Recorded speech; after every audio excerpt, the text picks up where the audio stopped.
안녕하세요, 방구석 평론가입니다. 디즈니 플러스의 스타워즈 드라마 신작 스켈레톤 크루의 초반부 2편의 에피소드가 12월 3일에 공개되었습니다. 한국 배우 이정재의 출연 사실에 화제가 되었지만 평가가 정말 안 좋았던 에콜라이트와는 다르게 이번 신작은 공개 직후 상당히 평가가 좋은 편인데 과연 어땠는지 공개 당일 감상한 후기 풀어보겠습니다.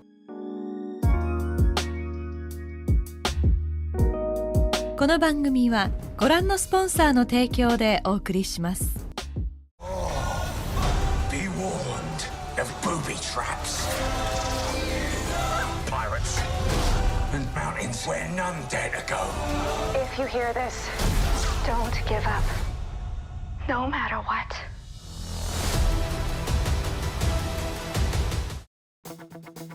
고공화국 시대를 배경으로 한 에콜라이트와는 다르게 스켈레톤 크루는 제다이의 귀환 후반부에 벌어진 엔도 전투 이후 신공화국 시대를 배경으로 하며 제작진들은 이번 신작이 8, 90년대에 개봉했던 존 휴즈 감독의 작품이나 1985년작 구니스 같은 엠블린 엔터테인먼트의 아동 모험 영화 같은 분위기를 띨 것이라고 했습니다. 존 휴즈 감독 영화들의 영향을 강하게 받았던 MCU 스파이더맨 시리즈를 연출한 존 와츠 감독이 이번 신작의 각본과 연출을 맡았기 때문에 기존 스타워즈 시리즈에서 봤던 제다이와 시스의 대결이나 공화국과 은하 제국 같은 거대한 세력 간의 갈등과는 많이 다른 내용일 것 같았습니다.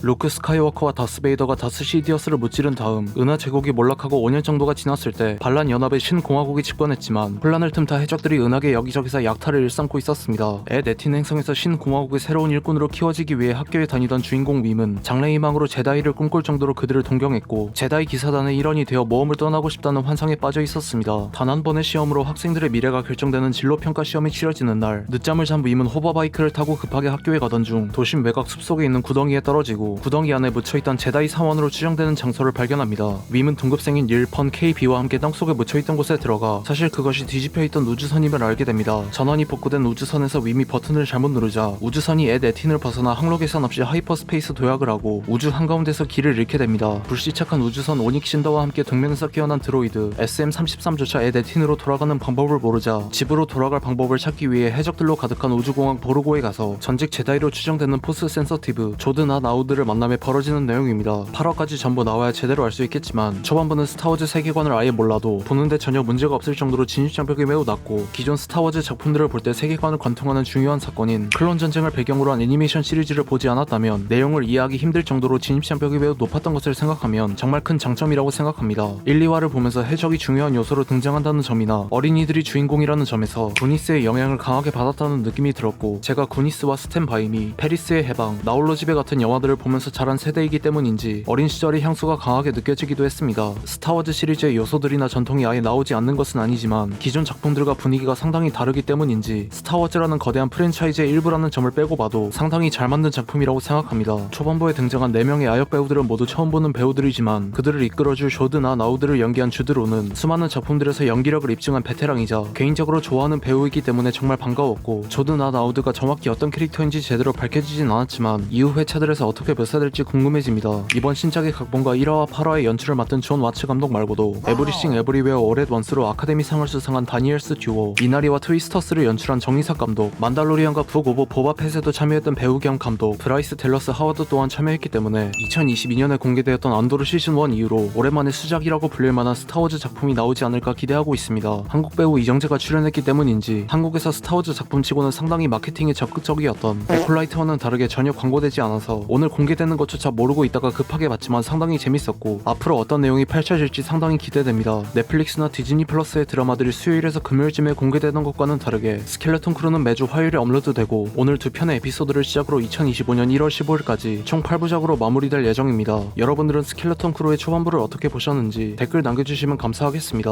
이상 시청해주셔서 감사합니다.